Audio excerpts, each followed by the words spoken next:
Bonsoir à vous. Ce soir, nous allons donc parler de budget, plus précisément comment planifier nos dépenses avec confiance.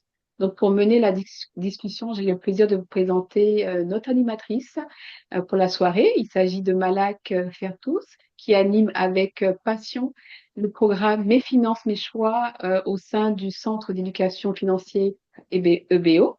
Donc, c'est un centre qui est spécialisé en éducation financière. Malak possède également une riche expérience en éducation, en insertion et en animation socio-culturelle. Alors, son parcours l'a mené à accompagner de nombreux jeunes et enfants en difficulté, ce qui lui a permis d'offrir des ateliers adaptés, accessibles et bienveillants. Sa mission est claire, c'est rendre la gestion financière simple, concrète, à la portée de toutes et de tous. Alors, sans plus tarder, Malak, je te cède la parole. Merci beaucoup, Georgette. Alors, bonsoir tout le monde. Je suis très contente d'être parmi vous aujourd'hui et de pouvoir commencer à délivrer ces ateliers Mes finances, mes choix.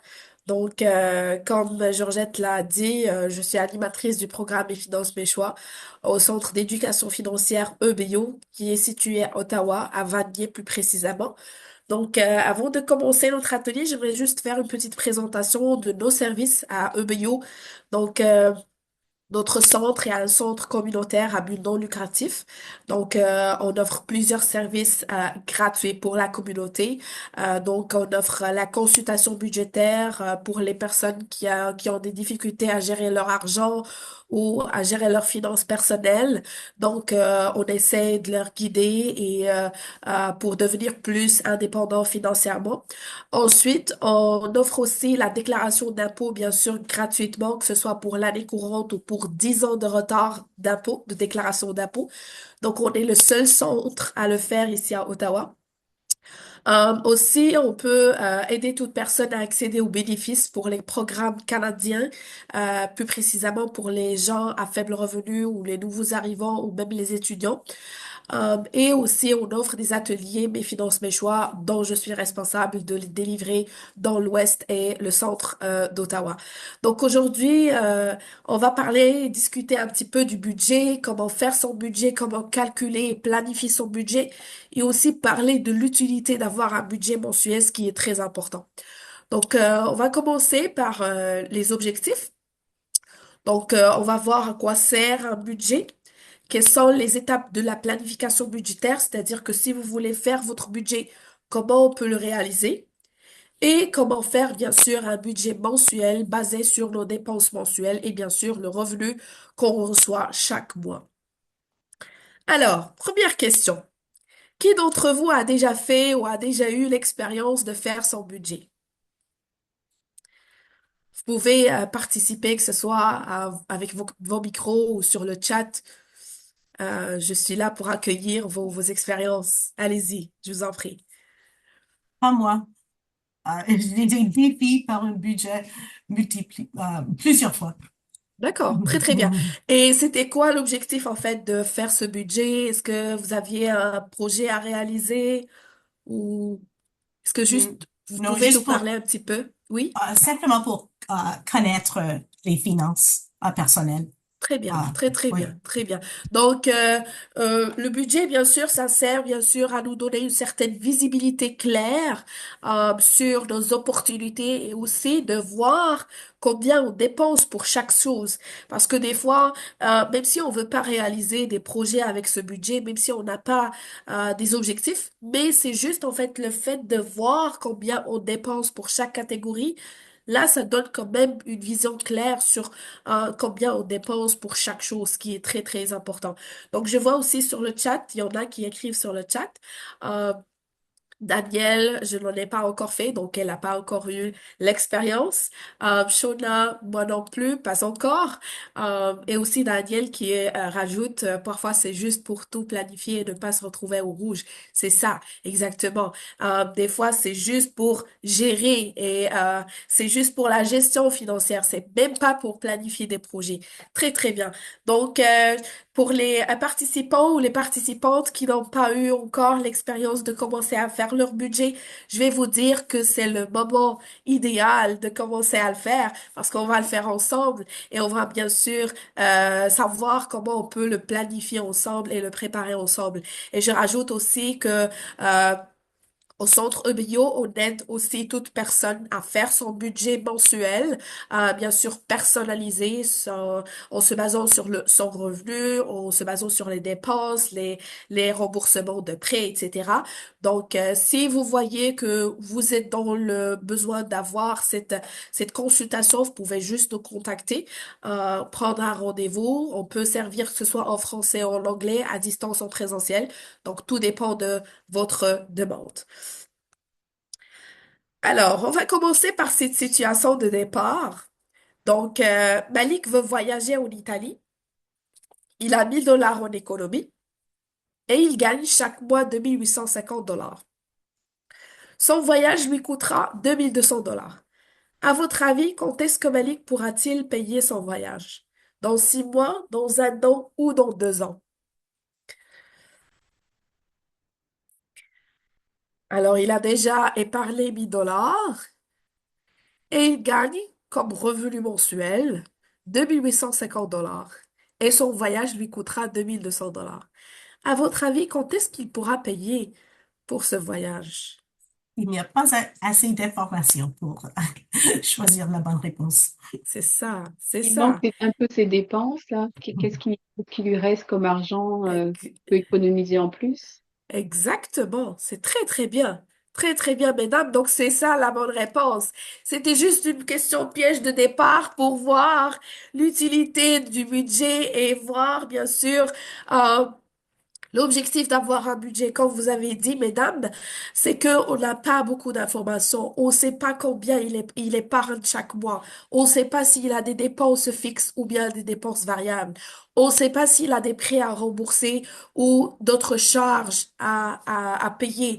Donc là, bien sûr, l'idée, c'est que ici, son budget, on n'a aucun moyen de prévoir ou de juger quand est-ce qu'on sera capable pour payer quelque chose et justement pour les achats qui peuvent être bien sûr coûteuses. Donc ici, c'est l'idée en fait ce qu'on voulait en fait traiter, c'est que son budget on peut pas bien sûr prévoir ou juger quand est-ce qu'on pourra être capable pour faire quelque chose ou réaliser un projet.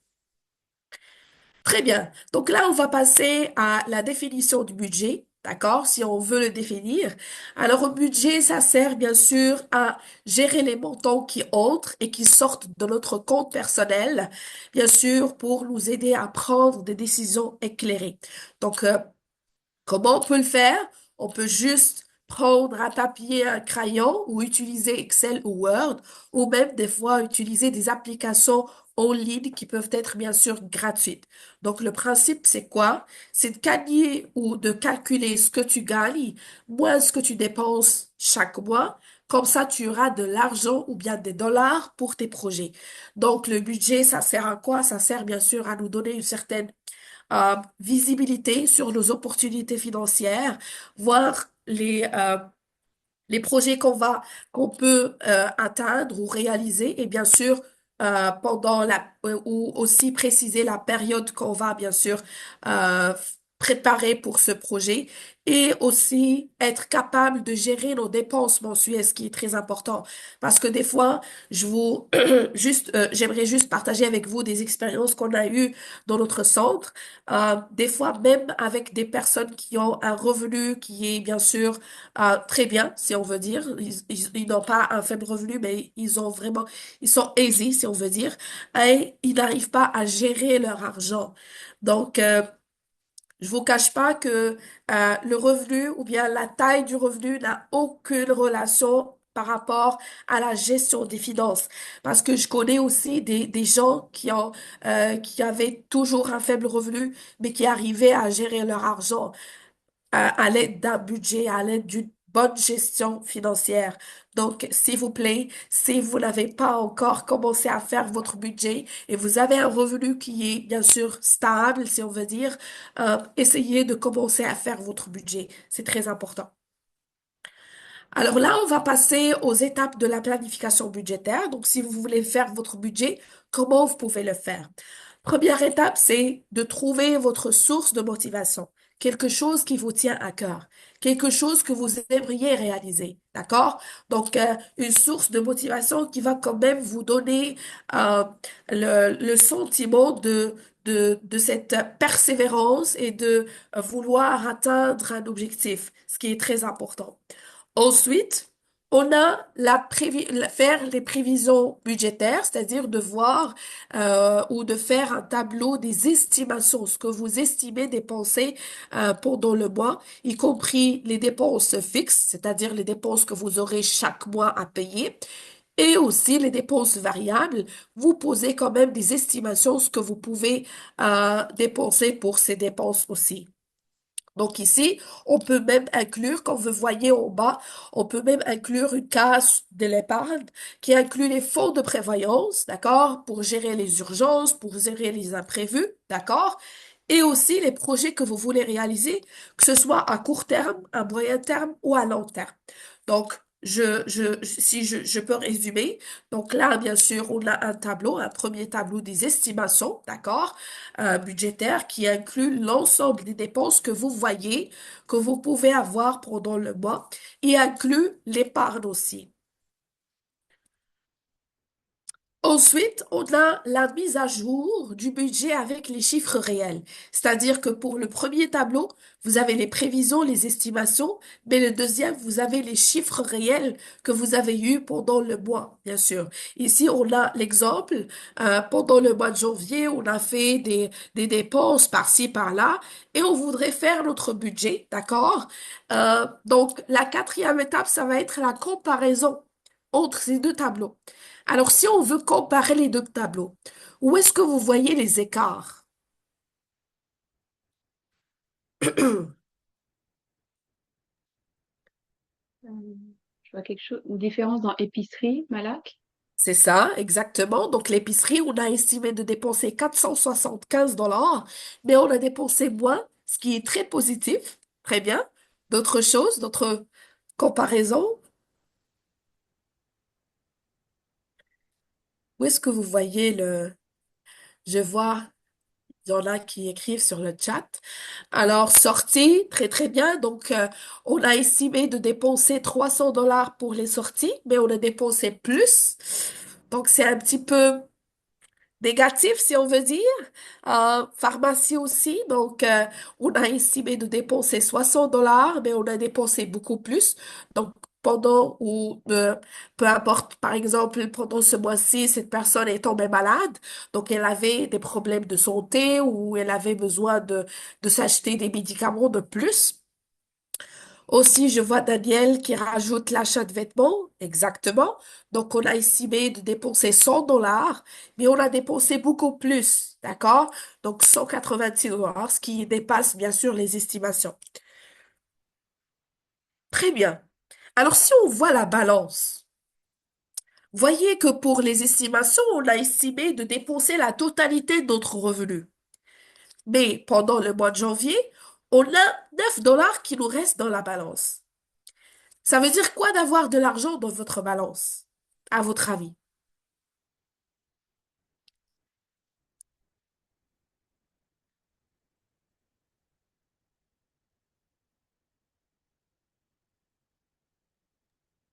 C'est l'extra qui n'était pas dépensé. Exactement. Très, très bien.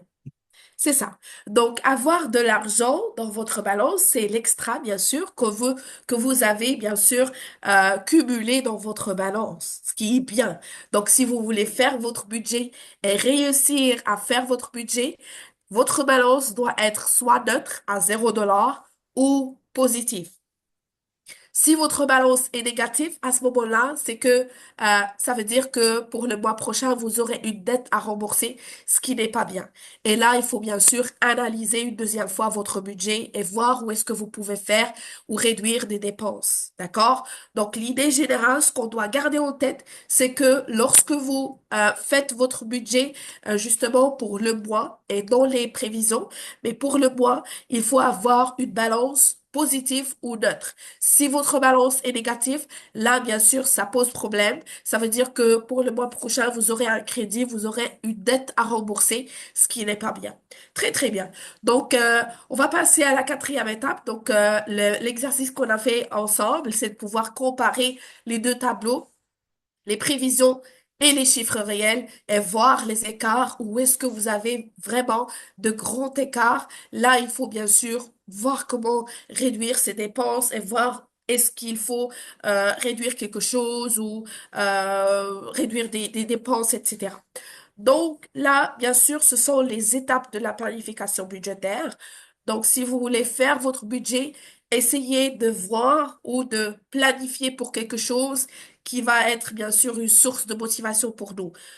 Admettons que moi, j'ai du mal à me déplacer pour aller au travail chaque matin.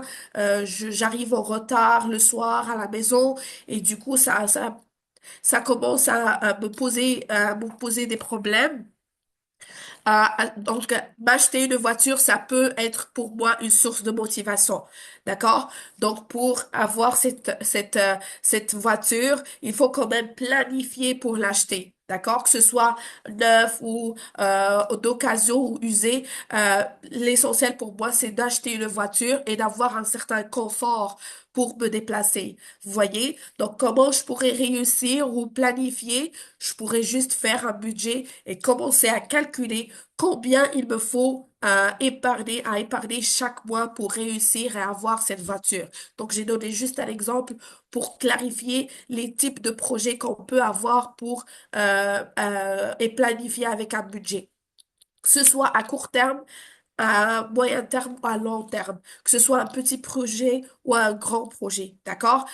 Ça peut commencer même avec l'achat de cadeaux, d'accord? Pendant des événements précis. Ça peut aussi marcher avec le budget, comme ça peut aussi être pour s'acheter une propriété ou acheter une maison ou acheter je sais pas, ou partir pour un business. Donc, tout dépend de vos choix et de vos objectifs personnels.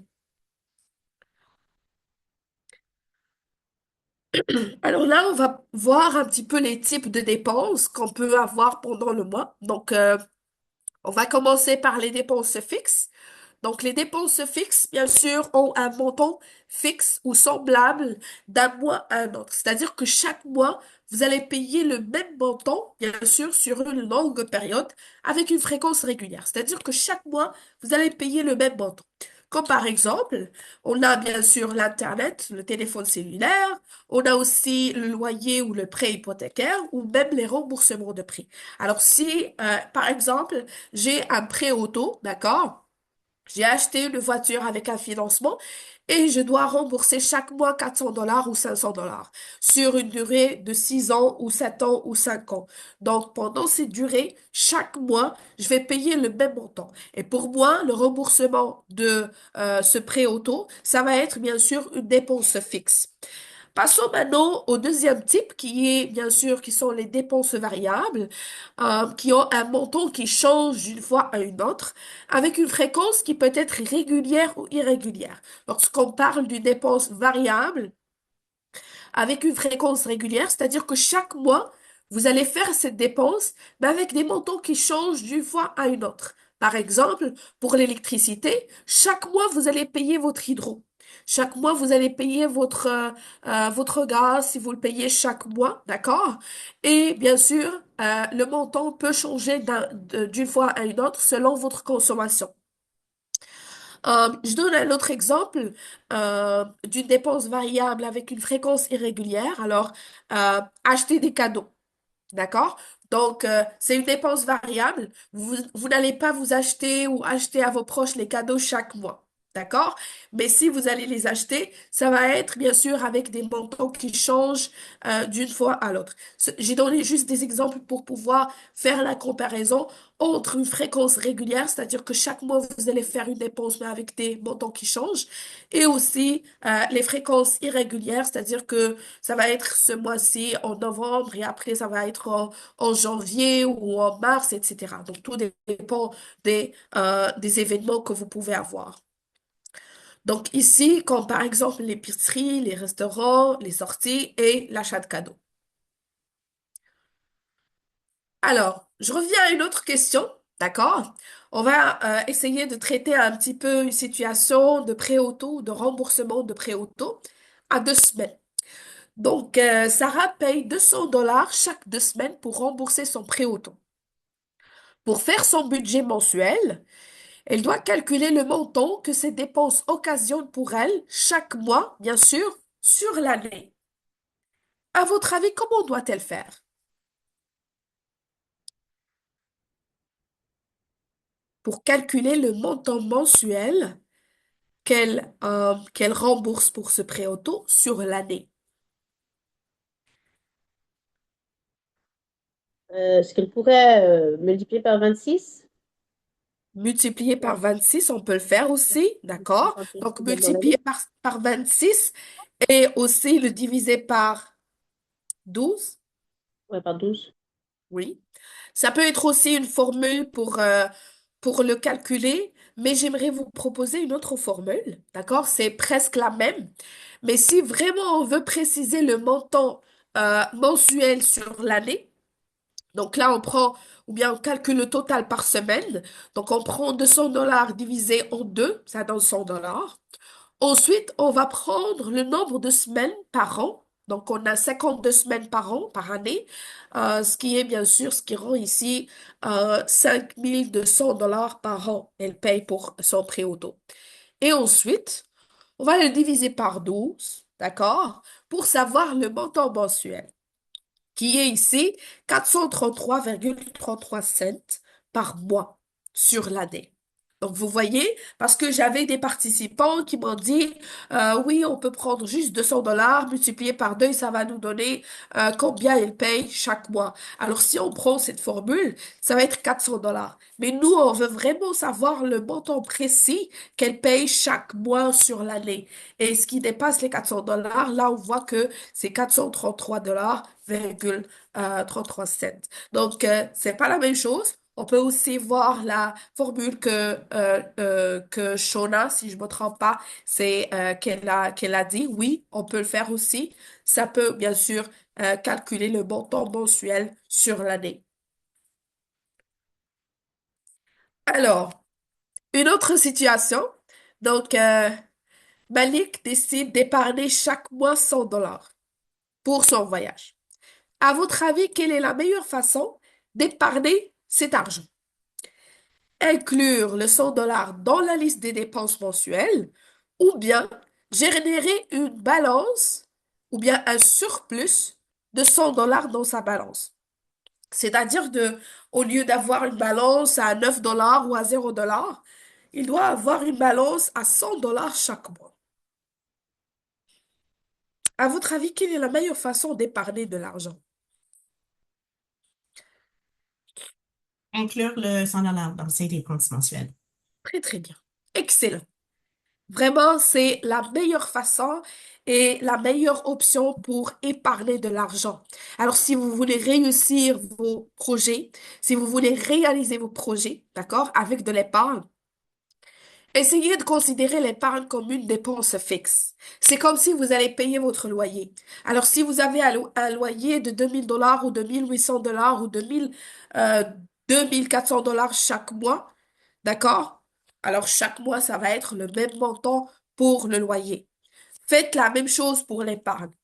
D'accord? Alors, lorsque vous allez calculer votre budget, vous allez voir que vous pouvez épargner 250 dollars ou 300 ou 100 dollars ou 50 dollars par mois pour réaliser un projet. Considérez ce montant comme une dépense variable. D'accord? C'est comme si vous avez un téléphone cellulaire à rembourser ou un prêt à rembourser. D'accord? Si vous devez rembourser pour votre financement de voiture 500 dollars, euh, 500 dollars, ça va être la même chose sur 5 ans, 6 ans ou 4 ans. D'accord?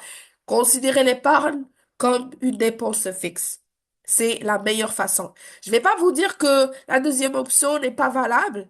Oui, on peut le faire, c'est faisable, mais c'est pas, on va pas bien sûr garantir d'épargner ce montant. Parce que, admettons que moi, ce mois-ci, j'ai eu beaucoup de sorties, j'ai fait plein d'activités, je me suis éparpillée avec mon argent. Et lorsque j'ai vu dans ma balance, j'ai vu qu'il me reste que 20 dollars, alors que moi, je devais épargner 100 dollars. D'accord? Je pourrais épargner 20 dollars, mais c'est pas suffisant. Parce que pour moi, il faut quand même planifier pour mon projet et surtout, le réaliser. Alors, je retourne à la première situation de début, de départ, avec quoi on a commencé. Sauf que là, on a l'information. Donc, on sait combien on épargne chaque mois. Alors, Malik épargne chaque mois 100 dollars pour son voyage. Il a économisé ou bien il a dans l'épargne 1000 dollars et son voyage lui coûtera 2200 dollars.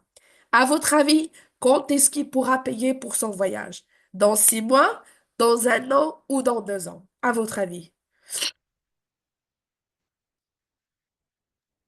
Dans un an, dans 12 mois? Très, très bien. Excellent. Donc, vous voyez, là, on peut prévoir, on peut juger et on peut calculer quand est-ce qu'on pourra payer pour quelque chose.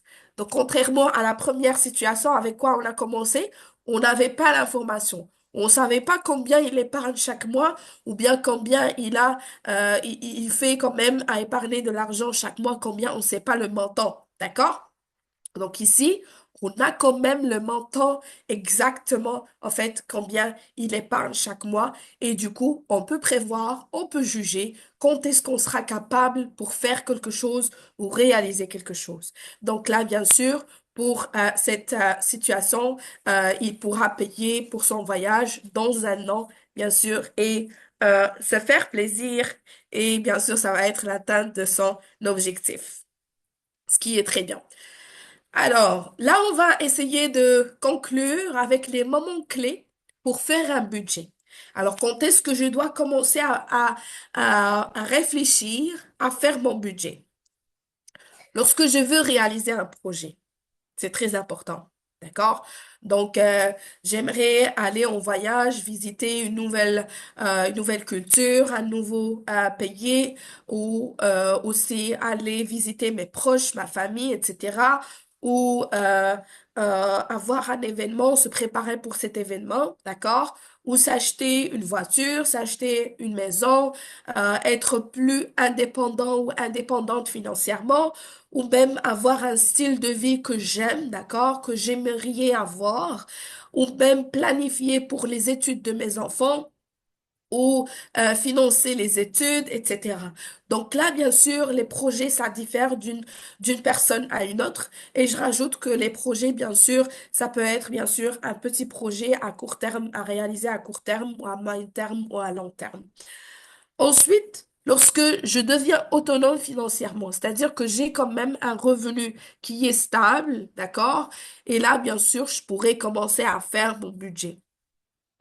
Lorsque mes revenus ou mes dépenses changent de façon importante, c'est-à-dire que je n'arrive pas à gérer mon argent, des fois je dépasse mon revenu mensuel et bien sûr j'ai du mal à rembourser mes crédits ou mes cartes de crédit, là bien sûr il faut commencer à faire son budget. Aussi, lorsque j'emménage avec quelqu'un, c'est-à-dire que on est bien sûr à deux et du coup j'ai un conjoint ou un partenaire ou une partenaire et bien sûr il faut quand même commencer à faire son budget ensemble, etc. et voir les dépenses, voir qu'est-ce que les charges qu'on a, etc. Lorsque je vis un stress financier et bien sûr je rencontre des difficultés financières. Donc là, bien sûr, des fois, j'ai du mal à gérer mon argent. Je dois couper de mon épicerie pour payer mon loyer ou rembourser mes cartes de crédit ou rembourser mon prêt auto. Bien sûr, là, ce sont les moments clés pour commencer à faire son budget. Donc, je rajoute que dans le centre Obéo, donc notre centre, on reçoit beaucoup de clients qui ont des difficultés à gérer leur argent. Et je rajoute que même avec un revenu qui est bien sûr un bon revenu, ils n'arrivent pas à gérer leur argent. Donc, euh, je pense que gérer son budget est la clé de l'indépendance financière ici au Canada. Donc, c'est très important. Faites votre budget essayer de commencer à le faire, surtout pour les participantes qui qui ont répondu, qui n'ont pas encore eu l'expérience de le faire.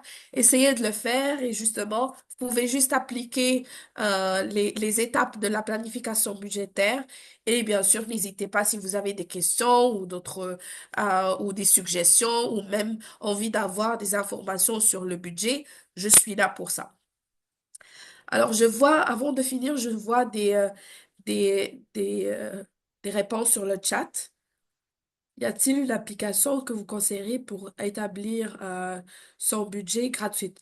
Euh, je, il y en a plusieurs, en fait, qui sont gratuites et il y en a aussi le, il y a un site du Revenu Canada. Il y a un calculateur du budget qui est bien sûr gratuit. Je pourrais aussi vous suggérer, j'ai envoyé à Georgette un lien B12. C'est une plateforme qui est bien sûr liée à notre programme Mes Finances, Mes Choix. Vous pouvez vous connecter, créer votre compte, c'est gratuit.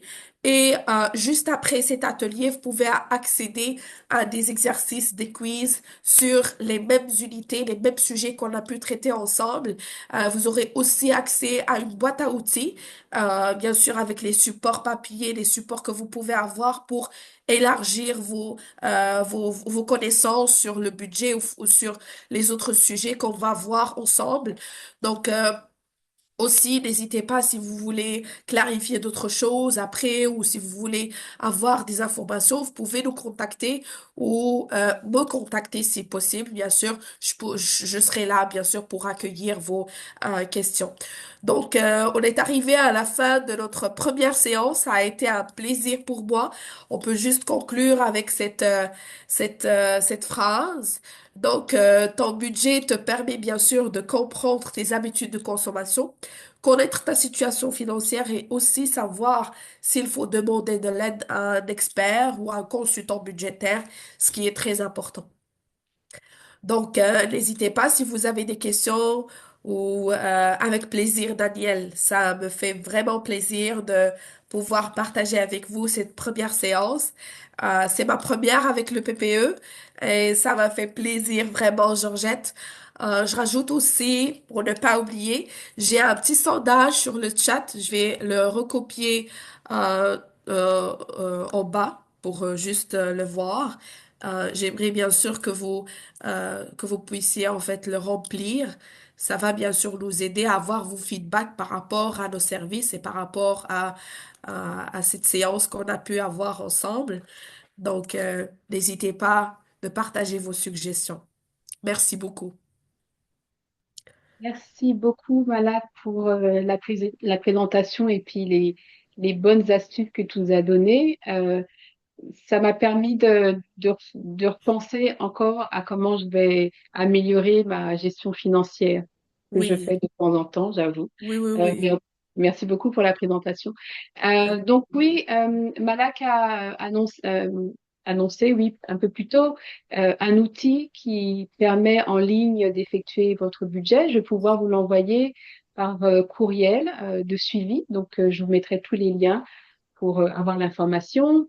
Merci également de prendre un instant pour compléter le sondage que Malak a mis dans le chat. Donc ça, c'est un sondage qui va venir un petit peu chercher votre rétroaction. C'est C'est demandé ça. par la ville d'Ottawa, hein, parce que le projet est supporté par la ville d'Ottawa. Donc, elle aime bien avoir des rétroactions pour voir de quelle façon les ateliers soutiennent les familles. Moi, de mon C'est côté, ça. je vais vous mettre un autre lien. Ça, je vous demande un petit peu de travail. Je vais vous mettre un autre lien dans le chat. Ça, c'est le lien d'évaluation de parents partenaires en éducation. L'objectif est le même, c'est d'avoir votre rétroaction pour pouvoir améliorer nos projets. N'hésitez pas à mettre vos commentaires, ça nous permettra de voir de quelle façon on peut s'ajuster par rapport à vos besoins. C'est Donc, ça. n'hésitez pas, profitez de la présence de Malak pour poser toutes les questions que vous souhaitez posées au niveau de l'éducation financière. On va retrouver Malak encore 4 fois parce qu'on a une série d'ateliers qui va nous emmener jusqu'au mois de février. Donc au mois de novembre, Malak va nous rejoindre de nouveau. Et là, on va parler plus de comment bien dépenser, comment bien consommer, faire des choix éclairés C'est ça.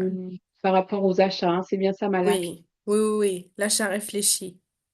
L'achat réfléchi.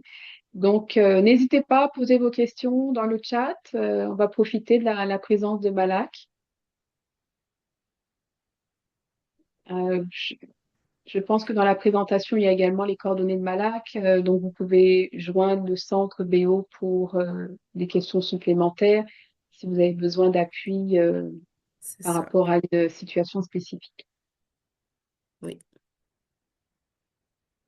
Donc, dernier appel pour Merci des questions. beaucoup. Ben, je Merci vous en beaucoup. prie. Je vous en Avec prie. plaisir. À bientôt. Merci. Où Donc, sont où est la boîte à outils ou la liste de ressources? je vais pouvoir vous Donc, l'envoyer par courriel, Shona. oh, d'accord. Merci. D'accord? Je vous l'envoie par courriel. Ça sera plus Merci. simple que de le partager dans le chat. Mais sinon, je vais vous souhaiter une bonne soirée. Encore merci de vous être branchés parmi nous pour notre première session de l'année scolaire. J'étais ravie de vous retrouver. Et puis, je vous dis à très bientôt. Je vais donc arrêter l'enregistrement.